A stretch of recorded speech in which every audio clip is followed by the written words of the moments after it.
What's up, guys? Jeremy Lou Photography. Thank you so much for tuning in.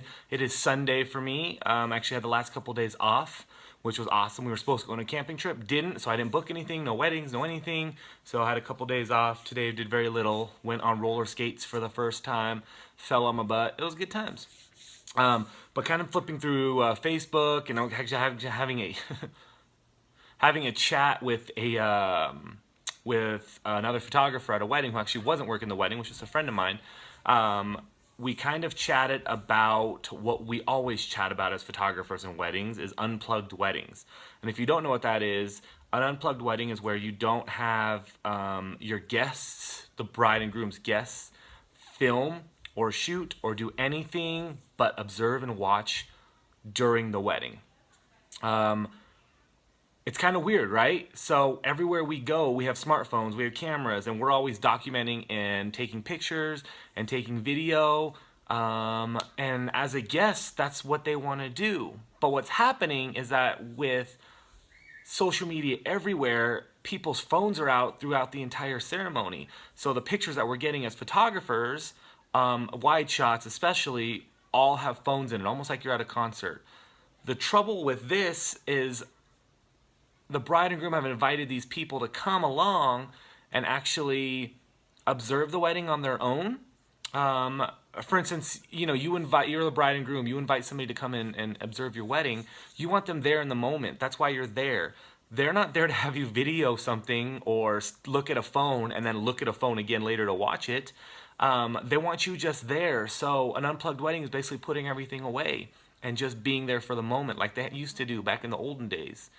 It's kind of a weird request, but I understand it a little bit more being a photographer and kind of seeing these. It's actually really, really nice to shoot a ceremony or any part of a wedding where I'm not fighting trying to zoom in through a phone or shoot through heads, or have to dodge Aunt Sally who's laying in the middle of the aisle trying to get a cool shot on her DSLR, or the homie that has an iPad sitting off to the side, in the aisle, like we don't see his giant ass iPad just sitting there.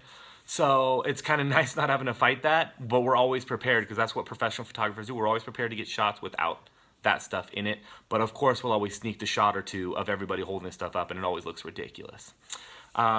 So that's an unplugged wedding. I can talk about that all day. Photographers talk about all day. This video, now 2.5 minutes into it, is more about how we need to find a balance between guests shooting stuff over us at weddings. For instance, everybody has a phone. They want to grab the shot of what they want to grab.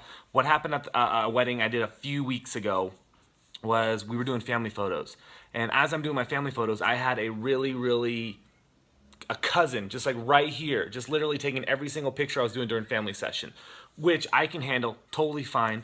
But then they turned me around and said, hey, put the phone in my hand as I was taking the picture and said, can you use my phone to take a picture of that while you're taking a picture of that? I did it once, so I said, yeah, totally, because I'm a pleaser, right? I'm there to, help and not make a big deal out of it. It takes me 2 seconds to do that and I'm out. But then she kept doing it and she kept doing it. And so I got to the point where first I had my assistant there. I'm like, give it to my assistant. She can do it. It's just a button push. She's totally cool. And then it got to the point where I was like, you know what? I'm like, my picture's going to be way more awesome than anything you can do on that smartphone. I'll make sure you get a link to the gallery and then you'll be able to have access to them all. And that was kind of my way of stopping it. But I want to create a dialogue with you guys at this point. For especially photographers, have you guys dealt with this during family shoots? Have you dealt with this during weddings? What do you do without being an ass or a jerk and telling these people, hey, I'm a hired professional photographer. I brought my own stuff. I'm glad that you have an iPhone that can take great pictures in portrait mode, but this is what I'm doing. Although we are vendors at the wedding, we're also guests at the wedding, and our job is to be nice to everybody because we never know where our next guest is coming from, or our next wedding is coming from. It could possibly be one of those guests. So if we're being rude and jerky to people there, then we may potentially lose a client. But we also don't want people to step on our toes for everything. So there's a cool balance. Most of us are self-employed as photographers, so we don't have the huge business to back us up. But what do you guys think? let me know. It's kind of a cool dialogue that I have. I have my answer that I know, but I'd love to hear you guys on how you guys say no to people, if you just do it, and how you kind of fight this media thing that's going on. The last point I want to make to all the non-photographers, all the guests that go to weddings, is I joke about this all the time with my bride and grooms when I show them photos of actually everybody on their smartphones. For some reason, people will record a whole ceremony, but they will never ever upload those or send those to the bride and groom. What happens to that? If you're gonna potentially ruin a shot for me, why aren't you doing anything with it? It's just the weirdest thing. Thank you guys so much for tuning in. More of a talk video. Sorry, I'll do some more cool stuff later on, shoots and stuff all behind the scenes. Please share, like, subscribe. Thank you for supporting the channel. I'm up and coming, growing, Reno, Nevada. Hatch, hoorah! I'll talk to you guys soon. Have a good day.